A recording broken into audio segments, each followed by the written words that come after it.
오늘의 말씀 데살로니가후서 2장 5절에서 12절 말씀입니다. 내가 너희와 함께 있을 때 이 일을 너희에게 말한 것을 기억하지 못하느냐?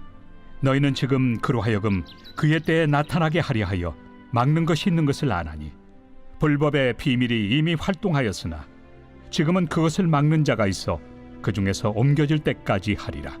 그때 불법한 자가 나타나리니 주 예수께서 그 입의 기운으로 그를 죽이시고 강림하여 나타나심으로 패하시리라.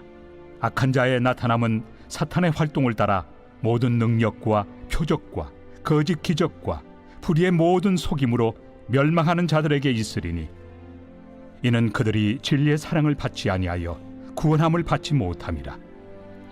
이러므로 하나님이 미혹의 역사를 그들에게 보내사 거짓 것을 믿게 하심은 진리를 믿지 않고 불의를 좋아하는 모든 자들로 하여금 심판을 받게 하려 하심이라.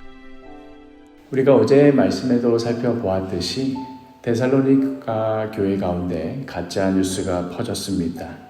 요즘에야 SNS나 무슨 유튜브 같은데 그런 매체로 가짜 뉴스가 퍼지겠지만 그 당시에는 편지로 소통하던 시대였습니다. 사도 바울이 썼다라고 꾸며진 가짜 편지가 데살로니가 교회에 돌아서 한바탕 난리가 났습니다. 주의 날이 이미 이르렀다. 예수님이 이미 재림하셨다. 이건 내 말이 아니라 사도 바울이 그렇게 말해준 것이다 하는 식의 가짜뉴스가 교회를 휩쓸고 나자 데살로니가 교회 성도들이 난리가 난 겁니다. 솔직히 데살로니가 교회 성도들 입장에서는 혼란스럽지 않았겠습니까? 원래는 예수님의 예자도 모르던 자들이었지만 사도 바울이 전하여준 복음 때문에 예수님을 믿는 자가 되었고 또한 바울의 그 가르침 때문에 재림하실 주님을 기다리며 살게 되었는데 어느 날 갑자기 사도 바울이 또 쓴 편지라면서 바울 흉내를 내며 주의 날이 이미 이르렀다. 주님이 이미 재림하셨다.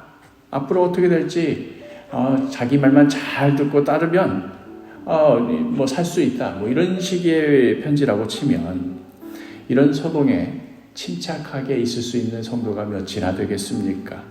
가뜩이나 데살로니가 교회 안에는 주님이 곧 오실 터이니 못하러 열심히 일하고 세상 일 하느냐 그러면서 마냥 오실 주님만 기다리면서 무의도식하는 자들 때문에 교회가 가뜩이나 혼잡하던 차에 이런 가짜 편지들까지 놔돌면서 사람들을 흔들어댔으니 얼마나 혼란스러웠겠습니까? 어디에다 장난을 맞춰야 될지 누군들 마음이 흔들리지 않고 차분할 수 있겠습니까? 그러나 지금의 상황은 어찌 보면 양반일런지도 모릅니다. 정말로 말세가 되면 거기다 대고 불법한 자가 나타나서 지금과는 비교도 할 수 없을 정도로 성도들을 미혹하기 시작할 것인데 오늘 본문 8절과 9절 상반절을 보면 악한 자의 나타남은 사탄의 활동을 따라 모든 능력과 표적과 거짓 기적과 불의의 모든 속임으로 멸망하는 자들에게 있으리니 그저 가짜 편지 정도가 아니라 정말로 사람이 보는 앞에서 모든 능력과 표적과 거짓 기적과 속이는 일들을 자행할 것인데 그것들 앞에서는 얼마나 신도들이 흔들리게 되겠습니까?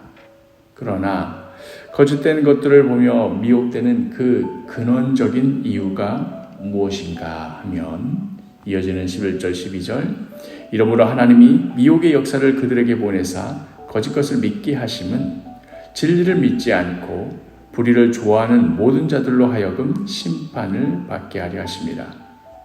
바로 진리를 믿지 않고 불의를 좋아하는 것, 바로 여기에 근원적인 이유가 있습니다. 진리를 추구하지 않고서 얼마든지 신앙생활 할 수 있습니다. 그냥 적당히 신자처럼 보이는 여러 종교적인 행위들에 동참하면서 얼마든지 예수 잘 믿는 사람처럼 보이게 할 수 있습니다. 그러나 그 마음의 중심에는 진리를 따르고자 하는 마음이 없습니다. 불의를 좋아합니다. 여기서 불의를 좋아한다는 말은 그것이 진리라면 때로는 그것이 나에게 손해가 되는 것이고 내가 원치 않는 것이라 하더라도 그것이 진리이기 때문에 내가 그 진리 앞에 나를 쳐서 굴복하고 그 진리대로 따라야 함에도 불구하고 오히려 그 진리를 거부하고 내 마음이 좋아하는 대로 내가 원하는 것을 살살 긁어주는 대로 그게 진리가 아니어도 좋으니 내가 듣고 싶고 보고 싶은 대로만 다 해준다면 내가 기꺼이 거기에 넘어가리라 하는 것, 이것이 바로 불의를 쫓는다는 의미입니다.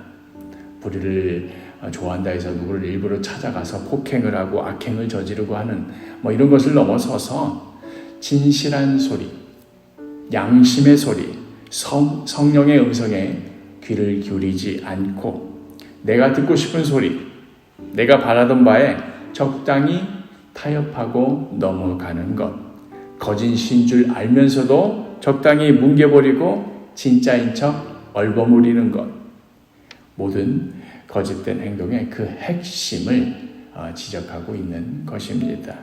이것이 바로 불법한 자가 나타나서 온갖 기적과 놀라운 일들을 저지를 때에 그것이 진실이기 때문에 혹은 진실인지 아닌지 확인 불가하기 때문에 그래서 어쩔 수 없이 미혹되는 것이다 하는 것이 아니라 진리를 믿지 않고 불의를 좋아하기 때문에 미혹되는 것입니다. 우리가 살아가는 이 시대가 바로 그 미혹의 시대입니다. SNS, 유튜브, 온갖 미디어에 넘쳐나는 가짜 뉴스들만 봐도 이게 전부라고 하기에도 뭐하지만 그 작은 것만 예를 들어봐도 그렇습니다. 사람들은 그것이 정말로 참말이어서 넘어가는 것이 아니라 그게 자기네들이 보고 싶고 듣고 싶은 것이라 넘어갑니다. 거짓이 진실로 둔갑되고 불의한 자가 의로운 행세를 하며 의로운 자를 핍박해도 아무도 주의를 기울이지 않는 미혹의 시대 한복판을 우리가 살아가고 있습니다. 더욱더 가슴 아픈 것은 이런 식의 가짜뉴스가 퍼지고 재생산되는 그런 온상 중 하나가 교회 신자들의 단체 카톡방이다 하는 점은 이게 정말 너무나 부끄럽고 그럴 리가 없다라고 부인하고 싶을 정도로, 그러나 그게 사실인 뼈아픈 지적입니다. 세상에 여러 미혹하는 소리들이 넘쳐나면 그것들에 흔들리지 않고 하나님의 말씀에 비추어서 무엇이 진리인지, 우리가 무엇에 마음을 두고 살아야 하는 것인지 하는 그 신앙의 중심추가 있지 않다면 우리는 계속해서 흔들리는 삶을 살아가게 될 것입니다. 이 사람이 그랬다더라. 이 말은 진짜다. 나랑 친한 누군가가 말해줬다 하는 식의 말에 이리저리 흔들리고 여기저기 퍼뜨리며 자기도 흔들릴 뿐만 아니라 다른 사람들까지도 흔들리게 하고 차분히 주님 앞에 엎드려 기도하며 말씀을 묵상하는 가운데 진리를 분별하는 그런 모습을 회복하지 않는 한 우리는 계속해서 불의를 좋아하는 그 마음에 우리의 삶을 송두리째 빼앗기고 말 것입니다. 뭐가 진리인지 뭐가 참말인지 분간하기 어렵고 분별하기 어려운 이 미혹의 시대에 하나님의 말씀을 중심으로 깊이 묵상하고 조용히 기도하는 가운데 성령의 음성에 귀를 기울이는 그리스도인이 참으로 필요한 시대입니다. 지금도 주님께서는 그러한 그리스도인들을 찾고 계십니다. 오늘 하루도 불의를 기뻐하지 않고 진리를 따르는 그리스도인으로 각자의 자리에서 흔들리지 않고 중심을 잡고 서 있으라고 이 시대 가운데 우리를 부르시는 그 주님의 음성에 겸손히 순종하며 살아가는 복된 하루가 되기를 간절히 축복합니다.